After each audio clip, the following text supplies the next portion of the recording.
Welcome to my YouTube channel.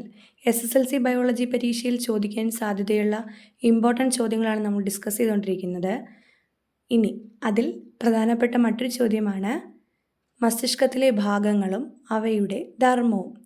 മസ്തിഷ്ക ഭാഗങ്ങളും അവയുടെ ധർമ്മങ്ങളും പഠിച്ചാലോ? അപ്പോൾ മസ്തിഷ്കം തന്നിട്ട് ചിലപ്പോൾ അടയാളപ്പെടുത്താനായിരിക്കും ചോദിക്കുന്നത്. അങ്ങനെയാണെങ്കിൽ നിങ്ങൾ കൃത്യമായിട്ട് ഇത് പഠിച്ചു വെച്ചേക്കുക.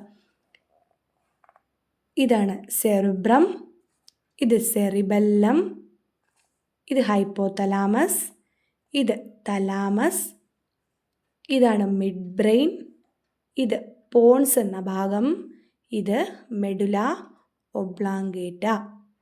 അപ്പോൾ ഓരോന്നും എങ്ങനെയാണെന്ന് നമുക്ക് പഠിച്ചാലോ? സെറിബ്രം എവിടെ ഇരിക്കുന്നത്? ദാണ്ടെ ഈ മടക്കുകൾ പോലുള്ള ഭാഗമാണ് സെറിബ്രം. മസ്തിഷ്കത്തിലെ ഏറ്റവും വലിയ ഭാഗമാണ് സെറിബ്രം. ഗ്രേ മാറ്റർ കാണപ്പെടുന്ന ബാഹ്യ ഭാഗത്തെ കോർട്ടെക്സ് എന്നും. അപ്പോൾ മസ്തിഷ്കത്തിൻ്റെ പുറം ഭാഗം ഏതാണ്? ബാഹ്യഭാഗം ഏതാണ്? കോർട്ടെക്സ്. അവിടെ ഗ്രേ മാറ്റർ എന്നാണ്. അവിടെ മൈലിൻ ഷീത്ത് ഇല്ലാത്തതുകൊണ്ട് അത് ഗ്രേ മാറ്റർ. വൈറ്റ് മാറ്റർ കാണപ്പെടുന്നത് ആന്തരഭാഗമാണ്. സെറിബ്രത്തിൻ്റെ ആന്തരഭാഗമാണ് വൈറ്റ് മാറ്റർ കാണപ്പെടുന്ന ഭാഗം. അതിനെ മെഡുല എന്നും അറിയപ്പെടുന്നു. പ്രശ്നപരിഹാരം, ആസൂത്രണം, ഐച്ഛിക ചലനങ്ങൾ എന്നിവയിൽ മുഖ്യ പങ്ക് വഹിക്കുന്നു. ആരാണ്? സെറിബ്രം. ഓർമ്മ, ബുദ്ധി, ചിന്ത, ഭാവന എന്നിവയുടെ കേന്ദ്രമാണ് സെറിബ്രം. വിവിധ ഇന്ദ്രിയാനുഭവങ്ങൾ ലഭ്യമാക്കുന്നു സെറിബ്രം. അപ്പം നിങ്ങൾ പഠിച്ചതൊക്കെ ഓർത്തെടുക്കുന്നു. ആരാണ് അവിടെ? മസ്തിഷ്കത്തിന് ഏത് ഭാഗമാണ് സഹായിക്കുന്നത്? സെറിബ്രം. നിങ്ങൾ ചിന്തിച്ച് ഉത്തരം എഴുതുന്നു. ഏത് മസ്തിഷ്ക ഭാഗമാണ് സഹായിക്കുന്നത്? സെറിബ്രം. നിങ്ങൾ ഭാവനയിൽ നല്ലൊരു ചിത്രം വരയ്ക്കാൻ പോവുകയാണ്. അപ്പോൾ നിങ്ങളെ സഹായിക്കുന്ന മസ്തിഷ്ക ഭാഗം ഏതാണ്? സെറിബ്രം. ഈ മാത്സ് ഒക്കെ ചെയ്യുമ്പോൾ നമ്മൾ പ്രോബ്ലം സോൾവിങ്ങിന് സഹായിക്കുന്ന ആരാണ്? അതും സെറിബ്രമാണ്. നമ്മുടെ കൈയും കാലൊക്കെ നമ്മൾ ആവശ്യപ്പെടുന്ന സമയത്ത് നമ്മുടെ ആവശ്യത്തിനനുസരിച്ച് മൂവ് ചെയ്യുന്നു. അതിന് സഹായിക്കുന്ന ആരാണ്? സെറിബ്രം. രണ്ടാമത്തെ ഭാഗമാണ് സെറിബെല്ലം. മസ്തിഷ്കത്തിലെ രണ്ടാമത്തെ വലിയ ഭാഗം സെറിബ്രത്തിന് പിന്നിൽ താഴെയായി കാണപ്പെടുന്നു. പേശി പ്രവർത്തനങ്ങളെ ഏകോപിപ്പിച്ച് ശരീര തുലന നില കൈവരിക്കാൻ സഹായിക്കുന്നു. എന്താണ്?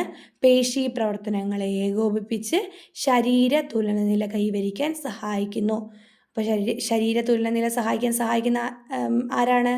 കൈവരിക്കാൻ സഹായിക്കുന്ന ആരാണ്? സെറിബെല്ലം. മൂന്നാമത്തെ ആളാണ് തലാമസ്. മസ്തിഷ്കത്തിൻ്റെ ആന്തരഭാഗത്ത് കാണപ്പെടുന്നു. സെറിബ്രത്തിൽ നിന്നുമുള്ള സന്ദേശങ്ങളുടെ പുനർപ്രസരണ കേന്ദ്രം. സെറിബ്രത്തിൽ നിന്നുമുള്ള സന്ദേശങ്ങളുടെ പുനഃപ്രസരണ കേന്ദ്രം ഏതാണ്?